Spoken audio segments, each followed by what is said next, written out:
Hello friend everyone, online classes पर आप सभी लोग का स्वागत। खैर मकदम दोस्तों,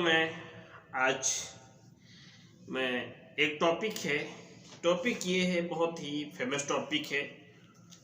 आपने देखा होगा कि दहेज मृत्यु क्या है।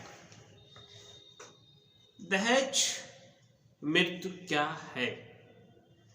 अब दहेज मृत्यु ये है कि कॉमन सेंस में ये है कि कोई महिला एनी वुमेन जो किसी से विवाह होता है, विवाह के पश्चात 7 साल के अंदर उसकी जो मौत होती है अप्राकृतिक से होती है, और वो मौत उसकी एक रहस्य होती है।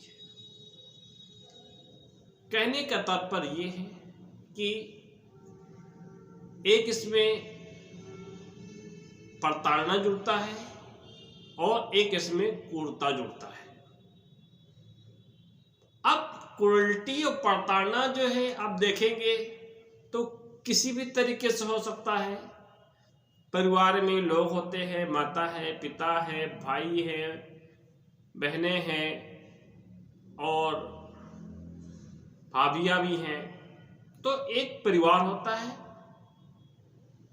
परिवार में किसी एक की शादी हो जाती है और शादी के पश्चात यह होता है कि लड़की के घर वालों से दहेज की डिमांड करना, ताकि वो दहेज का डिमांड मांगता है कि मुझे कार चाहिए, मुझे बाइक चाहिए, मुझे 5 लाख नगद कैश चाहिए और अखराज हमारे स्टैंडर्ड व्यवस्था होनी चाहिए। ये सारी डिमांड जो है लड़की के पिता के सामने लड़का का पिता प्रस्ताव रखता है, और उस प्रस्ताव के आधार पर लड़की के पिता वो किसी भी कारणवश, चाहे वो कर्ज लेकर, चाहे वो किसी भी परिस्थिति में, वो पूरा करने में विवश हो जाता है। कुछ कारणवश वो पूर्ण ना कर सका, वो उनके मांगने के अनुसार दहेज नहीं दे सका, और इस बात की देखकर लड़की के परिवार वाले लड़की को दहेज न लाने के कारण उसके लाइफ को, उसकी डिग्निटी को बार बार प्रताड़ना, ताने मारना और उसको आँख से या किसी चीज़ से उससे बार बार उसके जो है बार बार उसे झाड़ू या किसी ऐसी वस्तु से मारपीट करना, पति से पत्नी का जो आपस का प्रेम प्रसंग है उससे दूर करना। ये सारी चीज होती है कि जो रिश्ते होते हैं आपस के, जो तालमेल होते हैं, वो सही तरीके से क्रियान्वयन नहीं हो पाते हैं। तो संसद ने इस तरीके से सोचा कि संसद का मतलब ये था कि ऐसी कोई लॉ लाई जाए जो सोशल रिफॉर्म हो, दहेज प्रथा पर रोक लगाई जाए और तमाम जैसे ऐसे हत्याएं हैं उससे जो है प्रोहिबिटेड किया जाए। संसद ने की विचार जो संसद की आशय था, उस आशय पर जो है 1986 में दहेज अधिनियम एक्ट आया, और ये 8684 में आया, और उस एक्ट के थ्रू जो है कहा कि कम से कम अगर ऐसा कोई पाया जाता है, प्राकृतिक मौत होती है 7 वर्ष के भीतर, अगर किसी महिला की मृत्यु होती है, तो ये माना जाएगा 113B अवधारणा 113B एविडेंस एक्ट और सेक्शन 2 ड्रॉवरी एक्ट में इस चीज को मेंशन किया गया है। तो मैं देखता हूं पहले आईपीसी क्या कहता है। आईपीसी ये कह रहा है कि 304B dowry death, where the death of a woman is caused by any burns or bodily injury or occurs the otherwise, then under the normal circumstances within 7 years her marriage and so that soon before her death, she was subject to cruelty or harassment by husband or any relative or her husband for in connection with the any demand for dowry death. Such death shall be called dowry death, and such a husband or relative so far deemed have caused her death. Explanation for the purpose of this subsection: dowry shall have to same meaning in section 2 of the Dowry Act 1961 and Dowry Prohibition Act 1961. Whoever commits dowry death shall be punished with imprisonment for a term which shall be not less than 7 years, may be stand life imprisonment. और जब ये कहता है 304 दहेज मृत्यु के बारे में बात करता है, जहां किसी स्त्री या महिला की मृत्यु किसी भी शारीरिक कोई बॉडली या किसी दाह या कहीं तरीके से जलाया गया हो या शारीरिक क्षति पहुंचाया गया हो, क्या है बॉडली इंजर्ड किया गया हो, या उसके विवाह के 7 वर्ष के भीतर 7 वर्ष के भीतर जब विवाह हुआ हो, उस विवाह के 7 वर्ष के भीतर 7 वर्ष के भीतर नॉर्मल सर्कमस्टेंसेस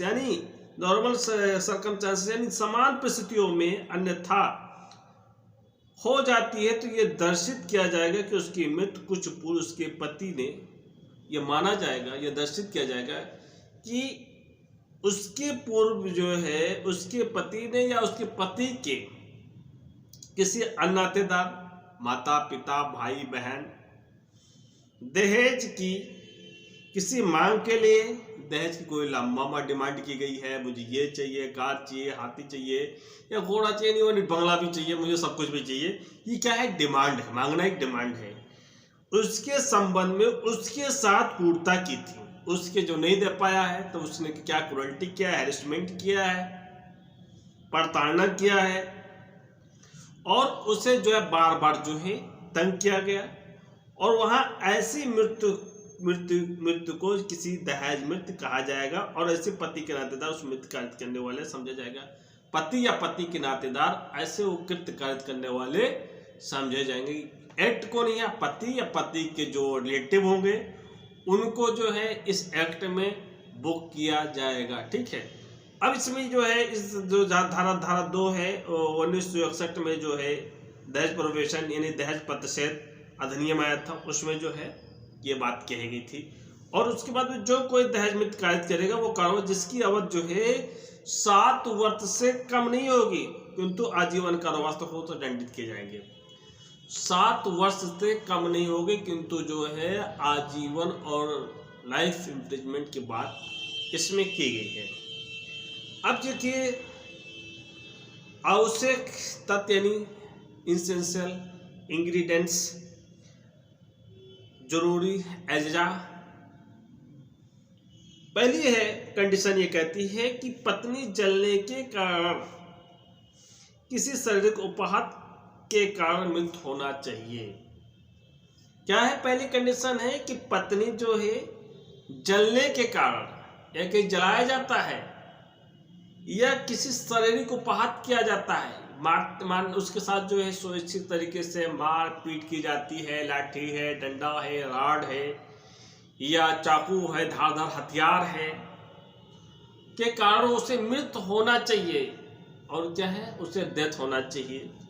उसकी मृत्यु जो है कैसा होना चाहिए, समान परिस्थितियों में जो है समान परिस्थितियों में अन्यथा घटित होना चाहिए, समान परिस्थितियों में अन्यथा घटित होनी चाहिए। तीसरी एज्जा है कि ऐसे मृत्यु उसके विवाह के तिथि से 7 वर्ष के भीतर होनी चाहिए। जो ऐसे मृत्यु होगा जो विवाह के 7 वर्ष के भीतर होनी चाहिए, और उसकी मृत्यु के ठीक पूर्व उसके पति उसके किसी नातेदार द्वारा क्रूरता या संताप के अधीन होना चाहिए, और ऐसी क्रूरता संताप दहेज की मांग के संबंध में होना चाहिए। ऐसी क्रूरता जो है वो दहेज के मांग के संबंध में होना चाहिए। ये बात बताता है कि मतलब जो है दहेज मृत्यु से संबंधित है। अब हम इसको जो है एविडेंस एक्ट में देखेंगे तो एविडेंस एक्ट में कहता है 113B, presumption as to dowry death, यानी ये उपधारा क्या है, उपधारा मान लीजिए कि दहेज मृत्यु हो गई है, कोर्ट अपने आप में ये उपधारा कर लेगा। तो इसमें ये क्या है, द क्वेश्चन इज वेदर ये पर्सन हैज कमिटेड द्रावणी डेथ ये of human and it's shown that shown before her death such woman had been subject or such been person has cruelty a person has cruelty or harassment for or in connection with any demand for the death the court shall presume। यहाँ word क्या है, आप बहुत important word है, shall presume, मान लेगा, shall presume that such person had been caused the drawing death, यानी अगर विवाह के 7 वर्ष के भीतर अपरिचित मौत होने की दशा में कोर्ट ये मान लेगा कि इसकी जो है दहेज मृत्यु की गई है। किस कंडीशन में जो है, हम जो है जरूरी अज्जा में जो पॉइंट गिनाए हैं, 4 पॉइंट गिनाए हैं कि उसे 7 वर्ष की भीतर होनी चाहिए, उसे जो है जलने किसी शारीरिक उपहात की गई हो, या कहीं इस बॉडी को जलाया गया हो, या उसको जो है किसी तरीके से प्रताड़ित किया गया हो, दहेज की डिमांड की गई हो, ये इन अखराजात में जो है सारी चीज़ें आती हैं। तो ये शेल प्रिज्यूम यानी 113B जो है एविडेंस एक्ट जो है ये मान लेगा कि दहेज में हुआ है। यानी जब ये प्रश्न किसी व्यक्ति को, किसी स्त्री को दहेज की मृत्यु या दर्शित किया जाता है कि मृत्यु कुछ पूर्व या इसके कुछ एस्पेक्ट ने दहेज की किसी मांग के लिए उसके संबंध में स्त्री के साथ कुर्ताया की थी, उसे तंग किया तो न्यायालय उद्धारा करेगा, इससे दहेज मृत्यु कारित की है। तो दोस्तों ये दहेज मृत्यु से संबंधित रिलेटेड में टॉपिक आपको बता दिया हूँ। एवरीवन दोस्तों, मैं नेक्स्ट टॉपिक पर आपसे जल्द रूबरू होगा, मुझे यहीं से आपसे दरख्वास्त चाहता हूँ। Thank you, Allah Hafiz.